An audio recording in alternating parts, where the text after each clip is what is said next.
ओ भैया घर रह चाहे रह वनमा में हो, वनमा में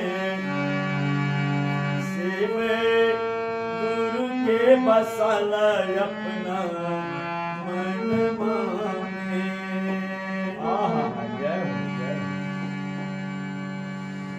एक शिव गुरु का भजन सुना रहा हूं और आप लोग लाइक दे करके आशीर्वाद जरूर दीजिएगा और एक एक अपने आईडी से शेयर कर दीजिएगा।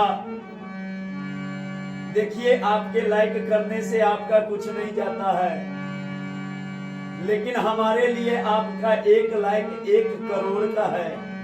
इसीलिए आप लोग जरूर लाइक दीजिएगा और कमेंट करके जरूर बताइएगा कि कैसा लगा ये शिव चर्चा का गीत। जय हो जय हो। ओ भैया घर रह चाहे रह वनमा में हो, वनमा में शिव गुरु के बसल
महान गुरु के जाने राजा हनुमान और भागी जाला दुख इनकर जपला से नमवा।